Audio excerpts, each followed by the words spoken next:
բան է, հա, կարծես հենց առաջին դատականիստից են իրանել, որ դատավորան կողմնակալ անաչառը։ Եվ այսօր ձեր Անաչառչի։ Անաչառչի, այո, անաչառչի։ Այսօր ձեր խոսքում էլ ասեցիք, որ լավ կլինի, որ ինքը բացառվի, հա։ Չեմ ուզում սենց կանխատեսումներ անել։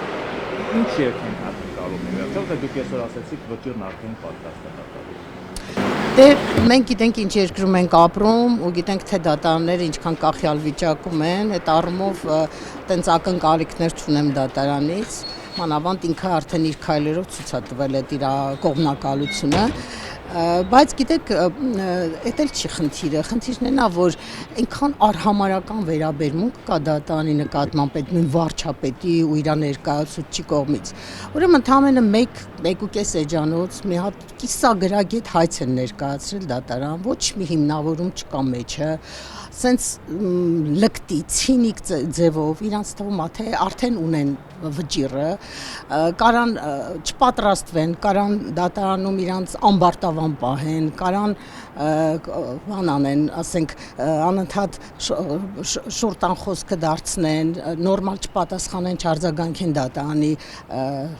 փաստարկներին կամ ելույթ չունենան եւ այլն եւ շահեն դատը։ Այդ ամեն ինչը այնքան ցցուն երևում է ու հետն էլ դեռ պահանջում է, որ չտեսանեկարահանվի, չլուսաբանվի նիստը, որ այդ անգրագիտությունը, այդ ցինիզմը չերևա հասարակությանը։ Բայց ես ուզում եմ ասել, որ ամեն ինչ իր սահմանն ունի ու իր ավարտն ունի, հա, ոնց որ ժամանակին ինքը Նիկոլ Փաշինյանն էր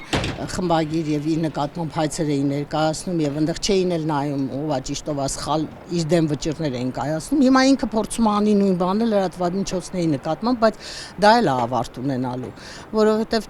տենց չի, որ ամեն ինչ կարելի է երկիրը հասցնել այս վիճակին, կարելի է եկեղեցու դեմ արշավ սկսել, կարելի է քաղբանտարկյալներ ունենալ, կարելի է լրատվամիջոցների նկատմամբ հայցեր ներկայացնել եւ շարունակել պաշտոնավարել, հա, այս երկրում չի լինելու։ Ես կարծում եմ, որ շատ կարճ ժամանակ է մնացել եւ իրենց շտապողականությունը նաեւ դրանով են բացատրում, որտեւ այո, հունիսին ընտրություններ են եւ հայտնի չի իրենց ճակատագիրը ինչա լինելու այս երկրում։ Դատարաններում նաեւ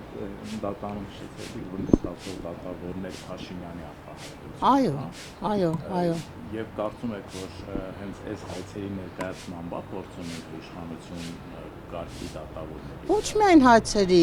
իրենք ամեն գնով, ամեն ձևով իրենք ինչ արեցին, լավագույն դատավորներին հեռացրեցին համակարգից, փոխեցին ամբողջ Վճռաբեկ դատարանի կազմը, դարձրեցին այնպիսին, որ այն ներքևի ատյաններում ինչ ուզում ա որոշեն, վերջին ատյանը կատարում ա հլու հնազանդ իրենց հրահանգները, բոլոր հնարավոր ձևերով իրենք դատական իշխանությունը ստրկացրել են, ոչնչացրել են, դարձրել են իրենց կից կառույց, որը ոչ մի ինքնուրույնություն չի դրսևորում։ Բայց ես ուզում եմ ասել,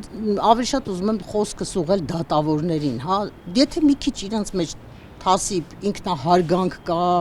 իրենք մի քիչ արժանապատվություն ունեն, պետք է նաև մի քիչ դիմադրություն ցույց տան։ Ոչ մեկի համար հեշտ չի, ինչի մեր համար հեշտ է, մենք էլ ենք, չէ,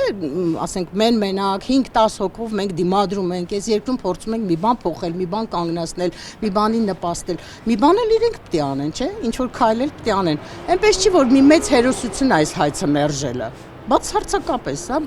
փոքրիկ հասարակ մի հատ բան է եւ ես վստահ եմ, որ ոչ մի հետևանք չի ունենալու այս դատավորի համար այդ հայցի մերժումը։ Բայց այդ որ ասում է սատանան ավելի սարսափելի է, քան իրականում կա, այդ վիճակն է, էլի, իրենք այդ վախը իրենց մեջ նստած է։ Իրենց թվում է, թե ամեն մի փոքրիկ ընդվզում կարա հանգեցնի պաշտոնից զրկվելու կամ չգիտեմ ինչ պատժամիջոցներ են, բայց այդպես չի։ 1, 2, 3 որ սկսեն դիմադրություն ցույց տալ,